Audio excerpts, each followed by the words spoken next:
I'm Gary C. Johnson. You've seen these billboards and ads that say size matters. I agree. The size that matters is the size of the results the law firm gets for their clients. We have several multi-million-dollar verdicts here in Kentucky. In fact, our firm owns the record for the single largest personal injury verdict in the state of Kentucky. That's the size that matters to you. In Kentucky, give our firm the call. Welcome to Simply the Law of Life with Gary C. Johnson and Keith Casebolt. Hello, everyone. Welcome into Simply the Law of Life. I'm Keith Casebolt, my dear friend Gary C. Johnson. Wonderful to be here. And guess what? Today, we're going to give people the secret on how to deal with other people, and maybe, Gary, just maybe, the secret on how to deal with yourself. Let's hope. Isn't that valuable? What have you got there? I've got Dale Carnegie. Yes. We've jumped into him. We are all the way up to Chapter 2. And Chapter 2 talks about the secret for dealing with people. Here's a list of 8 things that every individual wants. I'm going to read them. Number 1, we want health and preservation of life. You'd agree with that, wouldn't you? Absolutely. Number 2, we want food. Some of us want it more than others. Some of us have a lot more like for it than others. Number 3, we want sleep. Number 4, we want money and the things that money will buy. Number 5, we would like to have a life in the hereafter. Number 6, sexual gratification. Number 7, the well-being of our children. And number 8, a feeling of importance. And what does he say about that? Dale Next. Carnegie says, out of these 8, which do you think is the one we crave the most? I was shocked. Read it to them. I would have said health and preservation of life. Maybe you would have said money and the things it would buy. Maybe you would have said, oh, I want life in the hereafter, or even taking care of my children. But no, Dale Carnegie says it is the craving to be important, that it trumps all of the others. Gary, some of our friends out there might say, wait a minute, I don't agree with Dale Carnegie. Why do you think you have these mass shootings? Is it because these people are just evil? No. 15 minutes of fame. It's because somebody's going to put them on television and they have a few minutes of fame. Mm-hmm. They get to feel important. And if they have to kill 20 people to have their 15 minutes of fame so they can feel important, that's what they go do. Almost to the T, Gary. Most of the people had put something on Facebook, everybody is going to know my name. If they would pass a law that the name of the shooters can never be revealed, ever, and that the news cannot report it, they would stop. Other than saying the scumbag has met his justice or her justice. There's some scumbag here, but that's it. I agree with you. Once they would lose that ability to be famous, they would have no reason to go shooting people. So now That's just my theory. No, I agree with you, 100%. We want to dive into what the narrative was, or, what the writings they had on. I'm with you. We should never mention their name. But let's talk about, now that the author has told us this, that the craving to be important is the most thing. I'm going down this and looking. We could endanger someone's health. We could deny them food. We could deny them sleep. We could take away money from them. We could tell them they're not going to make it in the life hereafter. We could take away the sexual gratification, even maybe the well-being of their children, and none of it stacks up to disrespecting them and making them feel unimportant. So, isn't that a wonderful lesson from Dale Carnegie? The guy that Warren Buffett went to, get the teachings from so he could become as rich as he is. You don't disrespect people. You do not make them feel unimportant. There is an innate craving in all of us to be relevant, to have a relevance. Why do you think Keith and I are sitting here? We want to be relevant. Huh? Right? We want to be important. I told Gary one time, when you were telling me this, I said, now wait a minute, I don't think it applies to me. And you were like, well, where were you yesterday? And I said, oh, I had to drive to get this award. I had to go all the way to Frankfurt, drove 200 and some miles. It was a certificate, but I had to go get it. And Gary was like, you had to go get it? Well, yeah. I mean, it was a major award. I had to go get it. We say that it doesn't apply to us, but it's not true. It does. When I realized how susceptible that I was to that, I was in Jackson Hole, Wyoming. I had been invited to come and teach a seminar to other attorneys. Dead of winter. Cold. Really cold. Now, I wasn't going to get a dime out of doing it. In fact, I had to pay my own plane ticket to get there. I wasn't going to get any money out of it. I was going to get the satisfaction of teaching these people. No, I was going to have a few hours to where I could be important. You were the guest speaker. I was the guest speaker, and I was going to be important. And here you were teaching attorneys who didn't work in your firm. That's right. Trust me, I never, ever accepted another invitation to speak after that. So now let me ask you this. When we look at Warren Buffett of the world and other people who have made it hugely successful, I'll bet they treat each and every individual they come in contact with respect and kindness, almost to a T, because they've learned the secret. Keith, I learned from these books years ago to make a rule for myself, which I have, and it's simple. If I touch your life, I will leave you better because of it, not worse. Simple. You know, look, we talk about importance, and you have stressed so many times the spokes in the wheel. You take one spoke out, the wheel doesn't go around. One of the greatest lessons that you taught me, you and I were having lunch, and the waitress that was waiting on us, Gary stopped in the middle of the lunch and he said, I want to thank you for the job you're doing. And she stopped and she said, I take this job very seriously. She told us what time she got there, how long she worked. She depended on her tips. She had great customers. She had regular customers. This lady took so much pride in the work that she was doing. And you simply said, thank you, because without you, we couldn't have sat down and had this lunch. How could I get this good food in front of me and just sit there on my rear and do nothing and be served?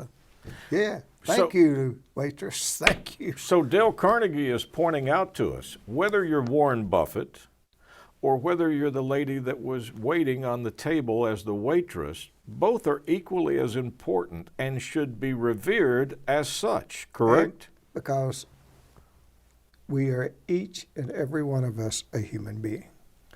We have access to the infinite intelligence, if we would use it, of the universe.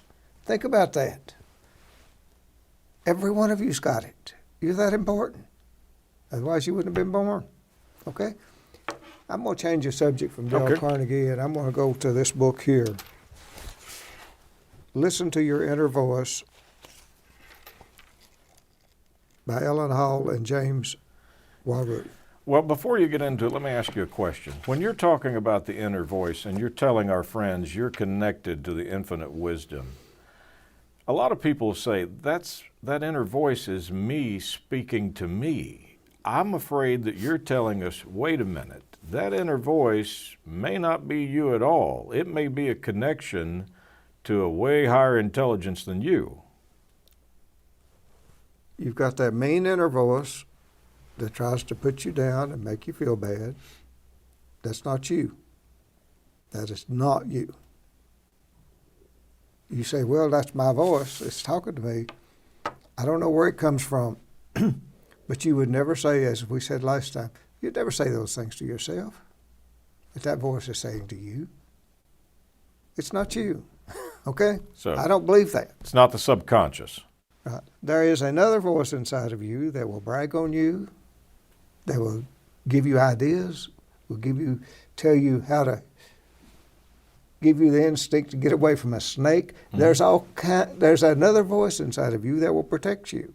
That's the inner voice. So you're telling us, whether you want to call the bad voice the devil and the good voice God or your angel or whatever, you're saying one has infinite wisdom of kindness for us and the other one has no good at all for us. Well, Napoleon Hill wrote a book that wasn't published till just a few years ago, 70 years after his death, where he said, point blank, that inner voice that's mean and nasty and talking bad about you, that's the devil trying to make you have fear and to destroy your happiness. I've got no problem with saying it's the devil. You know. Or a talk with the devil, or talk with a mean spirit, or whatever you want to call it. And then he talks about that other voice inside your head that you need to cultivate, that good voice. That is the voice of God. That's what Napoleon Hill said. Gary, have you ever known very saintly people, good people, that have said, the awfulest thought popped into my head the other day, and I just couldn't believe that I thought that, or that it popped into my head? Of course it did. You just don't have to pay attention to it. So, I mean, I don't care who it is, even the best people that walk this earth, bad thoughts enter into their mind. I'll bet you that every one of you out there that's pretending to be prim and proper and a saint have those bad thoughts sometimes, right? That's not you. Anybody ever cut you off on the 4-lane?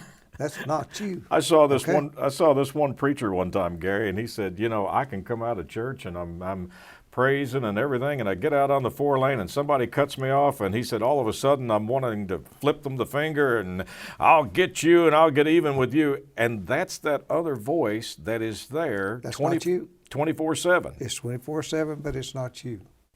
I believe that. So in defense of some people that have said horrible things or maybe even done things, and they've said that wasn't me at the time, are they telling the truth? Yep. And we've seen people apologize. I would have never hurt anyone's feelings. I didn't mean to say this. It was taken out of context. But what you're saying is that was that inner voice that somehow escaped through the lips that really wasn't them. The bad inner voice. The bad inner voice. I'm going to talk to you a little bit about the good inner voice. Okay? From this book. Once this voice has been heard and acknowledged as an important aspect of your consciousness, you return again and again to the source of this wisdom within. It brings such peace to your life that for more than the uplifting it provides, eventually you come to rely on this voice within as a guide by which you live your life. That's once you start listening to the good voice. So back to last week's program when you said, I tested myself on the drive into the studio today, and I found out that all of the voices, or the voice I heard and all the thoughts I had, were positive. Is that what has happened to you, that you have turned over to that? I hope I have completely turned over to it. I hope I don't ever have any more bad thoughts, but I probably will. But if I do, I'm going to ignore them. But at least you're to the point to where you can say, I don't choose to participate. I'm not going to go there. When those intrusive thoughts start happening, my friends, just say, I'm not going to go there. You can. You have that power. It does you no good. About things that's happened in the past, and you're going over and over and over and reliving them, thinking that reliving them and going over and over and over them is going to change them. It's crazy. It's an insanity. And those thoughts in people's head, those what I call the mean thoughts, cause people to commit suicide. I've heard, you talked about old sayings out of this book on the last program. One of the old sayings is doing the same thing over and over and expecting a different result is the form of insanity, and you're right.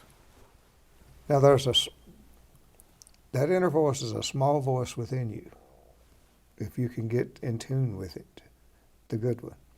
Now, what did the Bible say about it? She put it in here. Kings 19:11. Listen to this about the inner voice, that small voice inside you. And behold, the Lord passed by, and it was a great and strong wind rent the mountains, and it broke in pieces the rocks before the Lord. But the Lord was not in the wind. And after the wind, an earthquake, but the Lord was not in the earthquake. And after the earthquake, a fire, but the Lord was not in the fire. And after the fire, there was a still small voice.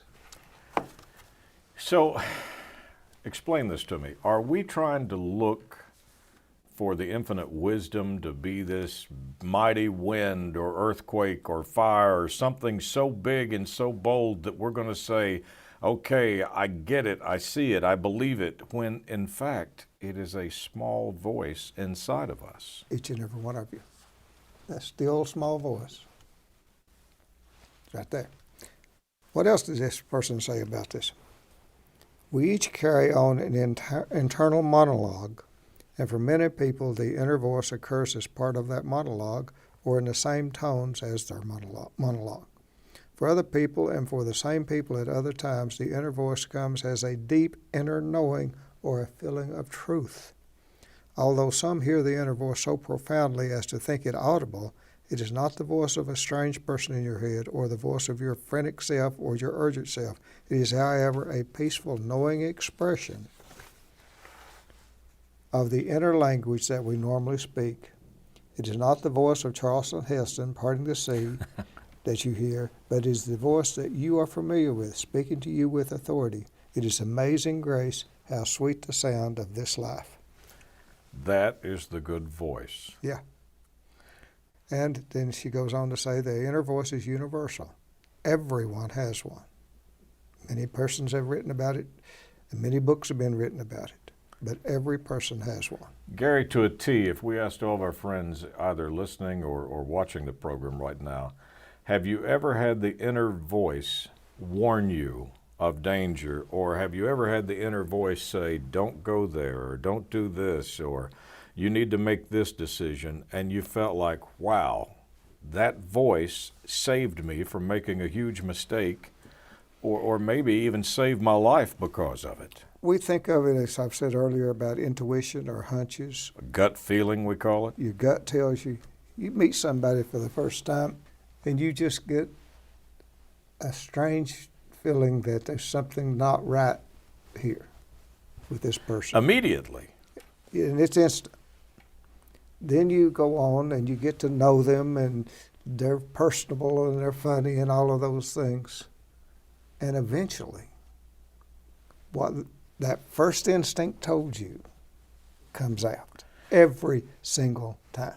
Listen, talk about this just a moment. I don't think we have the book here on the desk, but you had a book called Blink. Yep. Maxwell Gladwell. Yeah, and in that book, you asked me the question, when we meet someone, how long does it take for us to size them up, whether or not they're a good person or they're going to be a friend? And I was like, probably 10 to 15 minutes. And the answer was? 1/10 of 1 second. Think about that. Now, when you talk about an infinite wisdom, how could we possibly size somebody up in 1/10 of a second if there wasn't an infinite wisdom inside of you saying, you're not going to like this person? Or there's something out of kilter with them. They are predators. They're not good people, whatever. Or in that 1/10, you may get a totally warm feeling about them, that they're a wonderful person. Either or. Either or. Yeah. To me, that is amazing that it was 1/10 of 1 second that infinite wisdom or your intellect or whatever you want to call it, gut feeling, says, whatever this person is saying, there's something not right about it. It's quite remarkable, really. I'm going to read to you one more little thing in this book, and then we're not going to read from this book anymore today, okay? Okay. Because it's good. This is the book, Listen to Your Inner Voice. and it's talking about Eileen Cady was one of the founders of Findhorn, an ecologically advanced community in Scotland in the 60s. Now, this is what she said her first experience was with the inner voice was as follows. God was still somewhat like the Father, separate and above us, reaching down to help. But gradually I've come to understand what it means to find the same God within myself. The first time I heard the voice was in 1953 when Peter and I were visiting Glasbury Centre, a spiritual power in England. I was sitting in the stillness of a small private sanctuary there when I heard a voice, a very clear voice, within me. I had never experienced anything like that before. It simply said, "Be still and know that I am God." What is this, I thought? Am I going mad? Am I crazy? I had been brought up in the Church of England and learned in Sunday school about the still small voice within. But when you actually hear a voice, it's a different matter. I was really quite shocked because it was so clear. I didn't want to give the idea that this was just happening without any preparation. There had been a great deal of spiritual training leading up to that point. Yet hearing the voice was totally unexpected.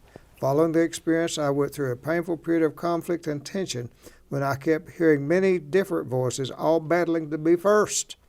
I just kept listening and listening until I heard one clear voice again, and then the others disappeared. Okay, to put that into perspective, if any of our friends have traveled to a scenic location, maybe you went out to the Grand Canyon or you went up to Niagara Falls or something, and you've walked out there on the ledge and you've looked, and that little voice in you said, "There's got to be a creator. Look how wonderful this is." Is that the same kind of experience that this lady was having at the spiritual retreat? Let's talk about infinite intelligence for a second. All of the DNA that made you what you are, Keith, came from a microscopic cell that's 1/1000th of an inch. Yeah. It would fill an entire library if you wrote it down.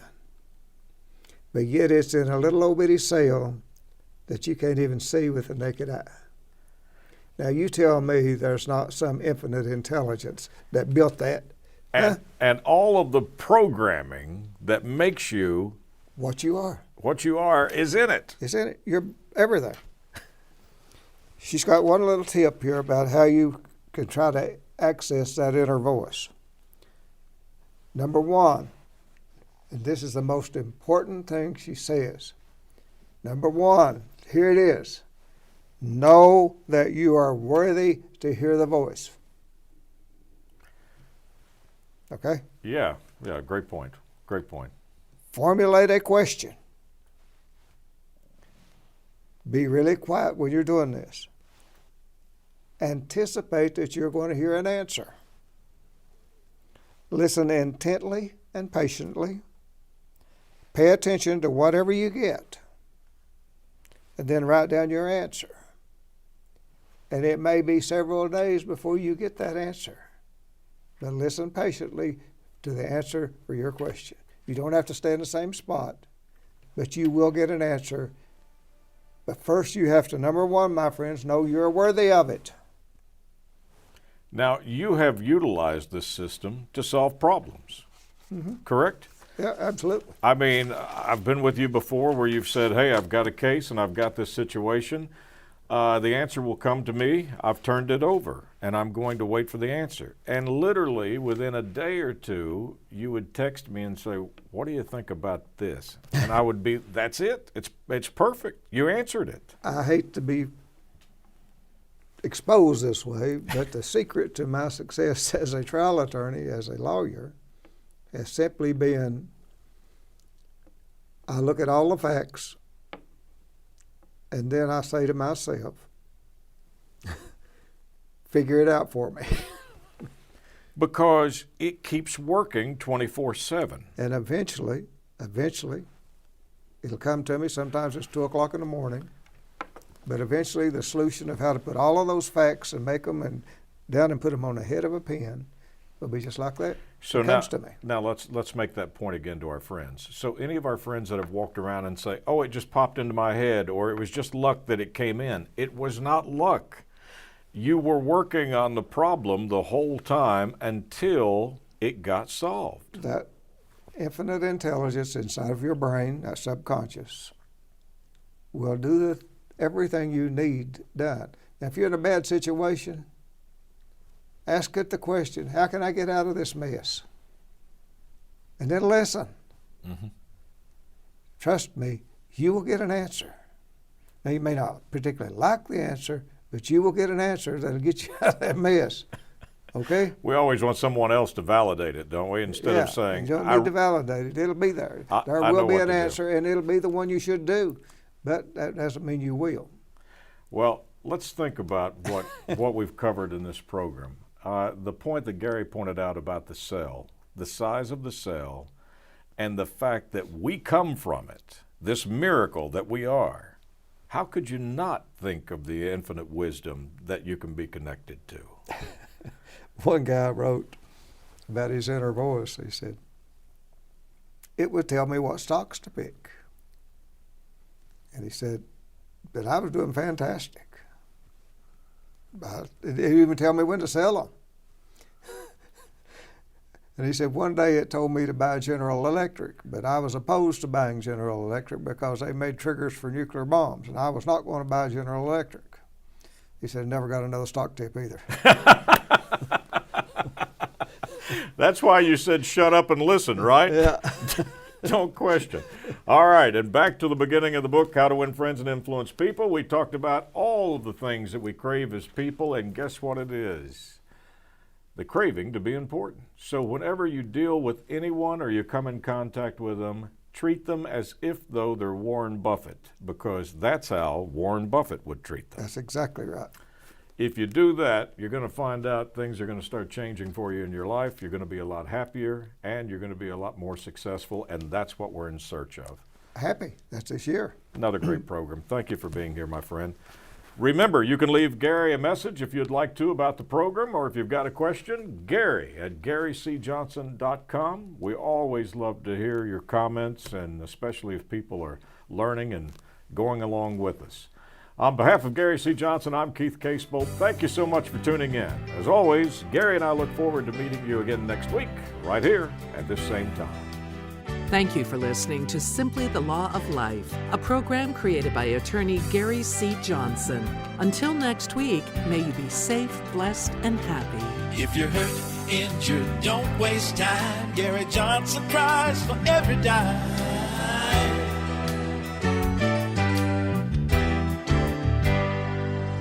I'm Gary C. Johnson. You've seen these billboards and ads that say size matters. I agree. The size that matters is the size of the results the law firm gets for their clients. We have several multi-million-dollar verdicts here in Kentucky. In fact, our firm owns the record for the single largest personal injury verdict in the state of Kentucky. That's the size that matters to you. In Kentucky, give our firm the call.